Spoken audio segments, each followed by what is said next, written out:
la voz de las víctimas. Anoche se estrenó en Bilbao, en el Festival Cinexit, un documental de apenas una hora titulado precisamente Reconciliación. Fue un éxito rotundo, incluso se tuvo que habilitar una segunda sala para los espectadores que acudieron al pase. Estaban también presentes autoridades como por ejemplo el lehendakari Iñigo Urkullu, ahí lo tienen, que asistieron a ese estreno de Reconciliación en Bilbao. ¿Qué vemos en este documento audiovisual? La historia de 10 personas, 5 parejas, que hablan entre ellos. Todos ellos son víctimas de distintas violencias, víctimas de ETA, víctimas de los GAL, víctimas de la policía. Está basado en el libro de ensayo titulado La reconciliación del obispo emérito de San Sebastián, Juan María Uriarte, y su director es Fermín Ayo. Fermín, Arratsaldeon, bienvenido. Opa, Arratsaldeon. Bueno, ¿cómo fue el pase? ¿Qué sensaciones tuviste? Bueno, muy emocionante. Yo estaba muy nervioso, imagínate, este tema tan delicado, ¿no? Y que levanta tantas pasiones, y sobre todo sabiendo que estaban allí los protagonistas y las protagonistas del documental, pues con miedo a ver qué les parecía, ¿no? Porque era la primera vez que lo veían, ¿no? Habían visto algo, pero era la primera vez que lo veían terminado, sí. Estuvieron 6 de las 10 víctimas, si no me equivoco, que aparecen en el documental, ¿no? ¿Qué te dijeron al final de la proyección? Bueno, hablé con todas, estaba como muy interesado en saber lo que les había parecido, ¿no? Y dijeron que sí, que se sentían identificadas, que veían que habíamos tratado su testimonio de forma honesta y que lo que habían contado y lo que sentían y lo que querían transmitir en el documental estaba reflejado. Incluso hablé con Uriarte, con el obispo, bueno, y me dio un abrazo muy sentido, me dijo que le había gustado mucho y que le parecía que esto era una de esas cosas que hay que hacer si queremos seguir adelante. Cristina Sagarzazu, Arratsaldeon. Arratsaldeon. Cristina, usted es la viuda de Moncho Doral, ertzaina, asesinado por ETA en marzo del año 1996. ¿Usted acudió ayer al pase? Sí. ¿Y qué le pareció? Me gustó, primero por las formas, porque tanto en los colores como en la música, en los sonidos, era muy agradable. Y eso permitía que las opiniones que expresaban estas 10 personas fueran lo principal del documental. Una de las personas, de hecho, le estábamos viendo en pantalla, que participa en este documental y que es una de las víctimas más jóvenes que vemos aparecer en él, es su hijo, Jon. Sí. Vamos a escuchar y a ver un fragmento del documental en el que él se refiere a usted con un cariño monumental. Nunca hemos tenido esa sensación ni de odio, ni de rencor en casa. Hay gente que te dice, ¡joy, no tal! Sí. Pues no sé, yo creo que también mucho tiene que ver la mamá, ¿no? Me imagino que en tu caso también. Sí. La mamá, bueno, y toda la familia. Pues yo soy como soy, sí, gracias es que a toda mi familia, o sea, mi madre, a mis hermanos, tanto a mi hermana como a mi hermano, a mi tía también mucho, siempre todos me han hablado pues de eso, de que no hay que guardar rencor a nadie por lo que sea, hay que saber perdonar, porque al fin y al cabo, guardando todo el rencor o el odio o lo que sea, el daño te lo estás haciendo a ti mismo. Cristina, ¿le emocionó escuchar a su hijo Jon agradeciéndole que no le hubiese criado en el odio? Pues me emocionó porque nunca hablamos, no sé cómo decirte, seriamente, en profundidad del tema.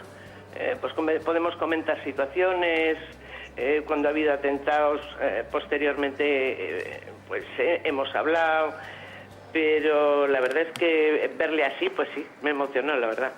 Oiga, Cristina, ¿y cómo se hace para reprimirse y no criar a un hijo en la venganza? Pues permitir que, nos pasó varias veces, había habido un atentado, y permitir, yo y ellos incluso, soltar algún taco y pegar algún grito. Pero el paso siguiente era pues hablarlo. Y hablando, pues yo creo que hemos conseguido solventar la tormenta del odio. Después de ver el pase de ayer, Cristina, ¿llamó a su hijo? Fui con él. Ah, fue con él. ¿Y qué le dijo a su hijo? Fuimos juntos en el coche. Pues no sé cómo decirte, le agradecí que dijera una cosa que yo creo que en las entrevistas que me han hecho a mí yo nunca he dicho, y es que tiene razón, que lo importante no es que la gente se acuerde de que ETA mató a Moncho Doral.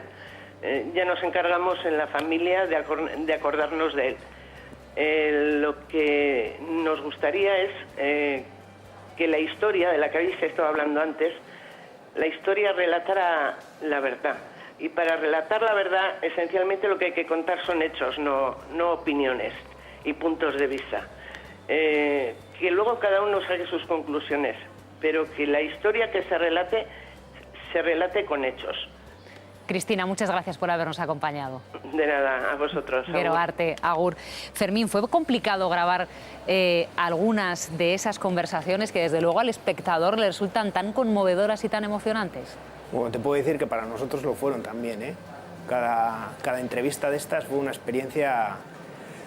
se creaba como una atmósfera, ¿sabes? En el momento de la grabación, a pesar de que hubiera allí pues, todas las cámaras, los micros, los focos y todo esto, que era como una especie de burbuja de intimidad en la que hablaban desde el corazón y en la que nosotros tuvimos la suerte de ser testigos privilegiados y la verdad es que vivir esta experiencia de tan cerca, hablando con estas personas, a mí y al resto del equipo, lo puedo decir, nos ha supuesto como un replantearnos muchas cosas, ¿sabes? ¿Hay un antes y un después, Fermín? Hombre, sí que lo hay. Y de hecho, gente que ha visto el documental, pues hoy a la mañana he recibido algunos emails y así, que me decían que esto les ha hecho pensar, que les ha hecho plantearse cosas que a lo mejor hasta antes de haberlo visto pues no se las habían planteado, ¿no? Fermín, ¿tú pudiste contar para la grabación con todas las víctimas con las que te hubiese gustado contar? Había algunas que no quisieron. ¿Por qué no quisieron? Pues porque igual no sé, pues cada uno es cada uno, ¿no? Pues igual no querían estar delante de las cámaras o no se ven todavía preparados o no les interesa. Pero no sé, yo destacaría que estas que sí que han estado, que llevan trabajando en el tema de, pues, como de hablar del futuro, de cómo superamos estos traumas mucho tiempo, son personas que han dado su testimonio en las escuelas, muchos. Hay otros que han participado en los encuentros de Green Creek con presos expresos de ETA y la apuesta que hacen todos ellos por construir un futuro en paz y el ejemplo que nos están dando de ser capaces de habiendo sufrido lo que han sufrido, que son los que más han sufrido por esta violencia, muchas veces nos dan ejemplo a los demás que no lo hemos sufrido, de cómo buscar caminos para superar eso y para que en el futuro esto no se vuelva a repetir, ¿no? Fermín, es que cuando uno ve el documental tiene la sensación de estar asomándose a un gran dolor, claro, que luego uno no se puede quitar cuando ya acaba el documental, ¿no? ¿Tú te has quedado con parte de esa sensación después de rodarlo? Pues sí, y montándolo ni te cuento. Sí, ha sido doloroso por una parte, pero por otra constructivo, ¿sabes? Como si el mensaje que transmiten se convirtiera en una especie de vacuna para que la gente que tenga la posibilidad de ver el documental o de estar con ellos porque han estado en su escuela y les han contado su testimonio de primera mano, estuvieran vacunados para que en el futuro, si te planteas que hay en una sociedad con problemas como los habrá en el futuro, que la violencia puede ser un camino, que lo vean como no. La violencia no es un camino porque yo sé lo que pasa cuando matas a alguien, ¿no? Sí, porque el objetivo, y eso lo tienen todos muy claro, es que esto no se vuelva a repetir. Vamos a seguir viendo fragmentos de ese documental, Reconciliación. Pudimos escuchar también a Inés Núñez. Inés es la hija de Francisco Javier Núñez, que sufrió una agonía de 13 días después de que dos policías le golpearan, le torturaran, le hiciesen beber 1 litro de aceite de ricino y después 1 litro de coñac en el año 1977. Inés Núñez habla con Juan Manuel García, que fue, habla con el hijo de Juan Manuel García, que fue víctima de los comandos anticapitalistas en el año 1980. Este es un fragmento, un trocito de su conversación. En el colegio pues era la única huérfana. Entonces yo notaba un trato especial quizás en el colegio por parte de las monjas, por parte de profesores. Y yo creía que lo achacaba a eso, al ser huérfana, ¿no? Pero yo no supe nunca hasta los 18 años la realidad, y es que mi padre había sido asesinado.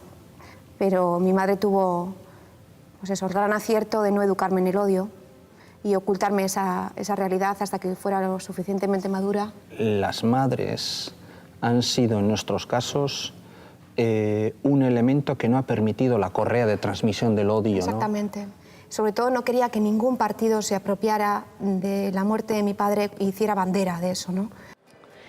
Decía Inés Núñez que para ella fue muy importante que el gobierno vasco le reconociese hace 2 años como víctima del terrorismo. Decía, es que en ese momento en mi empresa se dieron cuenta de lo que había sucedido con mi padre y fue entonces cuando se me declara como víctima, cuando de repente siento todo el cariño y todo ese arropamiento por parte de la gente más cercana. ¿Qué os ha parecido este testimonio? A ver, sensaciones, Cristina. Bueno, a mí yo tengo muchísimas ganas de ver este documental, que te felicito desde aquí, sin haberlo visto con lo que estamos leyendo y oyendo tengo suficiente, porque a mí es uno de los episodios que más me ha costado de entender desde que vivo en este país. Yo soy de Barcelona, vine aquí hace 20 años y tengo muchas ganas de verlo porque yo nunca he entendido el por qué esta gente no se marchó de aquí. Yo creo que todos tenemos un muerto en este proceso. El mío es Ernest Lluch, por supuesto. Todas las víctimas son iguales, pero yo creo que todos tenemos alguno o algunos que por motivos personales nos han llegado. Yo he habido 2 veces que me he planteado marcharme de este país y uno fue esa. Y siempre me he preguntado el por qué las personas que han vivido de una manera tan dramática el problema que ha habido en Euskadi no se marchaban de aquí, porque era diariamente oír hablar del conflicto de unos a los otros. Y por eso tengo tantísimas ganas de verlo, para que me ayude a entenderlo. Pablo, adelante. Yo, con este tema del documental, creo que se constata que hay 2 ritmos en el país. El ritmo que va por abajo y por arriba. Por abajo me refiero a la persona de a pie, al ciudadano normal que ha sufrido la violencia, sea la violencia que sea. Ese ritmo va avanzando. Realmente lo del pueblo aquel irlandés, Glencree, este tema de este documental, bueno, realmente se nota, ¿no? que la gente tiene ganas de avanzar y muy positivo. En cambio, el otro ritmo, el de por arriba, va mucho más lento. Hemos hablado antes de Martín Garitano.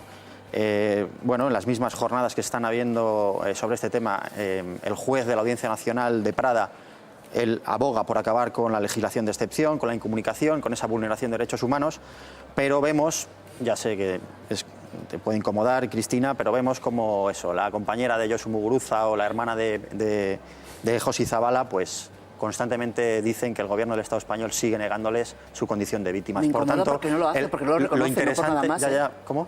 Que me incomoda porque no son reconocidos. Claro, pero por eso pero te incomoda decir quiénes son los responsables de eso. 2 gobiernos que no han reconocido ese papel de víctimas, los del PP y los del PSOE. Solo acabo. Ojalá los ritmos de arriba vayan en consonancia con los ritmos por abajo de la gente de a pie, con las víctimas que lo han sufrido en sus carnes. Sí, sí. Fermín, ¿qué sensación le queda a uno después de escuchar a Pili Zabala diciendo me fastidiaron la vida con 15 años? Ella desde luego utiliza una palabra mucho más fuerte, y sobre todo qué impotencia sentí cuando había instituciones que amparaban y justificaban desde el Estado lo que había padecido mi hermano, que fueron brutales torturas y en fin, el asesinato después. Pues claro, es que vivir eso y no acabar odiando, ¿eso cómo se explica? Entonces yo pienso, y es que cuántas cosas tiene esta mujer que enseñarnos, ¿no? Si ella, que lo ha vivido así, que además el Estado y una parte muy importante de la sociedad, una parte muy importante de los medios de comunicación no la han querido reconocer como víctima y todavía no lo hacen, y que ella aún así no sienta rencor o ganas de desquitarse, ¿no? Que siga apostando por el futuro, es como un mensaje muy potente, ¿no? De que yo creo que todos deberíamos aprender. Porque una cosa es lo que haga el Estado, o lo que haga el gobierno de turno, o lo que hagan las instituciones o otros partidos políticos, y otra cosa es lo que hagas tú, ¿no? Y ella nos demuestra que ella, haciendo lo que quiere hacer y haciendo lo que piensa, nos está dando una lección a todos. Bueno, más extractos de este documental titulado Reconciliación, dirigido por Fermín, que nos acompaña desde Bilbao. Vamos a escuchar a Sara Buesa. Ella es hija de Fernando Buesa, dirigente del Partido Socialista asesinado por ETA, junto con su escolta Jorge Díez. Ella conversa con Josu Elespe, hijo de un concejal del Partido Socialista de Euskadi, de Lasarte en concreto, que también fue asesinado por ETA. Ellos recuerdan esto. Pero mira, recuerdo una conversación que tuve con mi ama pues 4 días después del asesinato, así, ese fin de semana, que era un día de estos de invierno, soleado, muy bonito, que fuimos a dar un paseo ella y yo, y recuerdo que me dijo, sabes, a pesar de todo lo que nos ha pasado, creo que la vida es bonita, que la vida vale la pena vivirla, que hay cosas bonitas. Y a mí eso, por ejemplo, se me quedó muy grabado, ¿no? Entonces, yo creo que todos hemos tenido muy claro, en mi familia, que esto no nos iba a hundir, que teníamos que salir adelante, que agarrar todas las cosas positivas, y que a mi Aita le hubiera gustado que fuéramos así, ¿no? Fermín, ¿cómo realizaste los emparejamientos? Porque en este caso vemos a 2 hijos, 2 víctimas de ETA, en concreto hijos de políticos socialistas. En otro caso vemos a 2 hijos de Ertzainas asesinados. En otro caso vemos a Inés, que es hija de, en fin, un asesinado por torturas policiales brutales junto al hijo de una víctima de los comandos anticapitalistas. ¿Pudiste hacer las parejas a tu gusto o ellos prefirieron una u otra opción? Bueno, lo que más nos importaba es que el documental estuviese equilibrado en un sentido, ¿no? Entonces, cuesta un poco hacer eso porque lo estamos viendo ahora mismo, estabais hablando, ¿no? Y como llegar a un acuerdo de cómo se entiende la violencia que se ha vivido en este país, o sea, es como muy complicado. Entonces nosotros intentamos que hubiera un equilibrio que reflejara la diversidad de sufrimientos que ha habido en este país, pero sobre todo que fuera honesto, porque aquí lo que importa es lo que cuentan ellos, ¿no? Y Inés, hay un momento en el documental en que lo dice muy claramente, que las víctimas no eligen a quienes les han asesinado, las víctimas son víctimas. Entonces, para mí lo importante era ver el punto de vista de la víctima e intentar escapar un poco de esta forma como política de verlas, en las que unos dicen unas cosas, otros dicen otras, para de alguna forma como buscar justificación a lo que se hizo o a lo que no se hizo, o algunas son más víctimas, otras son menos víctimas. Para nosotros eran todas iguales y lo que pretendíamos es que contaran su historia y que esa historia llegara a la gente, ¿no? En el Luego, documental, cada uno que haga las interpretaciones que quiera. Sí, en el documental, Fermín, se reflexiona mucho sobre el perdón y la necesidad del perdón. Y es curioso cómo hay cierto acuerdo entre las víctimas, porque las víctimas dicen, no, si nosotros no necesitamos que nos pidan perdón, nosotros no éramos amigos y nos hemos enfadado y a través del perdón se llega a la situación previa. No, es que han matado a una persona que yo quería, con lo cual no vamos a hablar del perdón. Y curiosamente, la mayor parte de las víctimas a las que podemos escuchar, aunque el documental se titula Reconciliación, dicen que ellos no van a poder llegar hasta ese punto de reconciliación, que lo que sí están dispuestos es a realizar ese viaje hasta la convivencia, ¿no, Fermín? Claro, para algunas de las víctimas, Isabel Lasa, por ejemplo, lo explicaba muy bien, ellos no necesitan reconciliarse con nadie, no han estado peleados con nadie. Un día llegaron, le mataron a su marido y ella no estaba peleada con nadie. ¿Con quién tiene que reconciliarse, no? Pero eso es una de las cosas buenas que tiene el documental, ¿no? Son muchos puntos de vista diferentes de cómo construir el futuro, pero una cosa en común entre todas, ¿no? Matar está mal, matar no es un camino. Escuchando a las víctimas, me gustaría preguntarle a mis compañeros, claro, se derriban muchos mitos de lo que hablamos en público o en el ámbito político, en el ámbito de los medios de comunicación, sobre el perdón. Porque lo primero que dicen las víctimas es no, perdón no. Y siempre que hablamos del camino hacia la reconciliación, que es necesario, que tenemos que recorrerlo entre todos, claro, las víctimas dicen, la sociedad puede recorrer ese camino. Quizás hagan falta generaciones, como luego escucharemos a algunas víctimas, pero claro, nosotros vamos a tener que quedarnos en la convivencia porque lo que nos ha pasado ha sido demasiado duro para nosotros. Gorka. Yo lo sufrí en mis propias carnes. Yo podía haber sido una víctima porque yo fui objetivo de ETA y yo me tuve que marchar de este país. Esto ya lo he contado varias veces. Yo he visto personas en la misma situación que yo que se han quedado a vivir en el resentimiento y que se han quedado a vivir en el odio. Yo opté por lo segundo, es decir, yo no creo ni en el odio, ni creo ni en el resentimiento, ni creo que a quien me quiso matar haya que hacerle lo mismo que él quería hacer conmigo. Yo creo en esta sociedad y creo en este país y yo me considero parte de aquí. Yo defiendo mis ideas desde un determinado enfoque, creo que es perfectamente compatible con las demás porque yo creo que respeto a los demás y porque yo creo en la democracia, que creo que es lo que nos debe de esto. Pero lo que sí que quiero pedir son 2 cosas.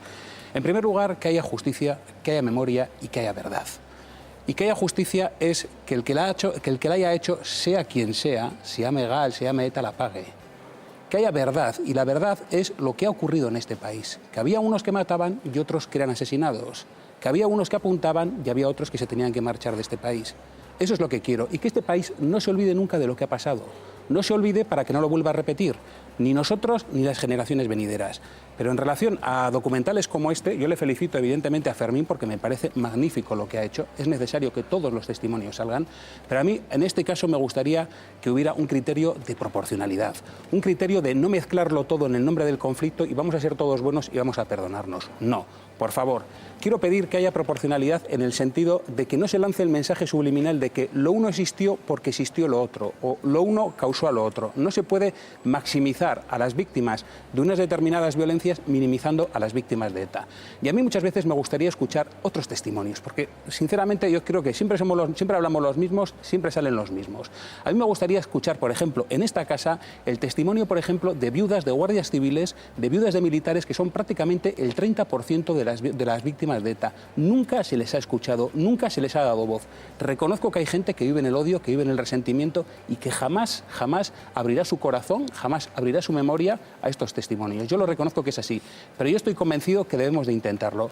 Estos documentales yo creo que deben de tener más tiempo, deben de aparecer con mucho más espacio en nuestros medios de comunicación. Este y otros, por ejemplo, como el que acaba de realizar Iñaki Arteta de 1980. Fermín, ¿tú crees que en algún momento tu documental puede servir para equiparar a unas y otras víctimas? Bueno, yo sé que el mensaje que que lanzan estas víctimas que son protagonistas de este documental no es el habitual de las víctimas.